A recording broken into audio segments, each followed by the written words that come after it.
Investigators have once again asked for mutual legal assistance from Malaysia to probe into the money trail involving 1MDB. In a statement, Switzerland Office of Attorney General revealed that $800 million were misappropriated from investments in natural resources made by SRC International. Not only that, the fraud was committed through a Ponzi scheme in order to conceal the misappropriations from both the SRC fund and from 1MDB. The Swiss are probing the Malaysian state fund following allegations that some of the money allegedly siphoned from it had passed through their banks.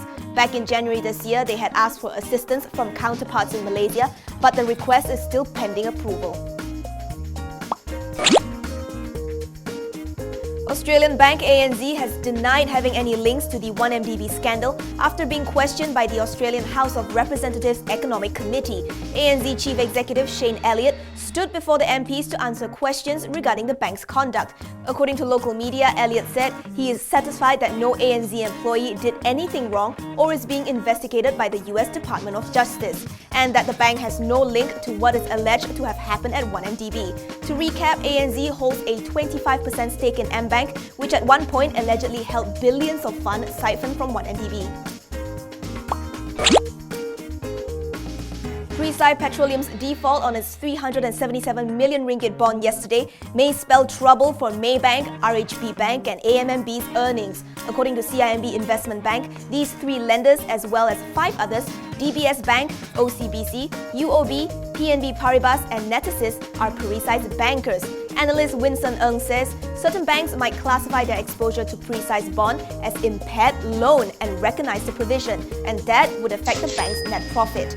As the banks decline to provide information about their exposure, Ng has assumed an equal share of Perisai's total bank borrowings of 889 million ringgit among 8 lenders. This translates to an exposure of about 111.5 million ringgit per bank. So assuming this additional provisioning, full-year bottom line would be lower by 1.3% for Maybank, 4.6% for RHB Bank and 6.3% for AMMB. McDonald's Corp is reportedly set to sell its Malaysian and Singapore outlets to Saudi Arabia's Reza Group. According to Reuters, the sale could fetch up to some $400 million. Reza Food Services already owns and operates McDonald's restaurants in the western and southern region of Saudi. Sources told Reuters the company has engaged CIMB to finance the deal.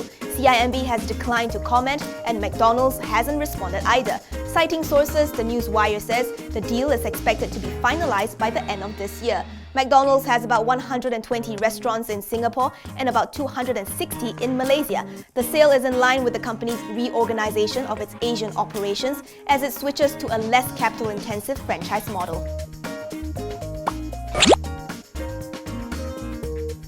BLD Plantation is dropping its plan to acquire Pekan Semangat Sendirian Berhad from multiple vendors. The 155 million ringgit cash deal would have gained BLD additional plantation lands of over 5,400 hectares. In a Bursa filing, the company said both itself and the vendors have agreed to rescind the share sale agreement. Originally, BLD was looking at increasing its land bank in Malaysia, especially in Sarawak, which was why it had its eye on Pekan Semangat's subsidiary AGROGREEN Ventures, which has the 2 parcels of provisional lease of state lands. It believed that the deal would have put the group on a strong footing to become the major player in oil palm cultivation business.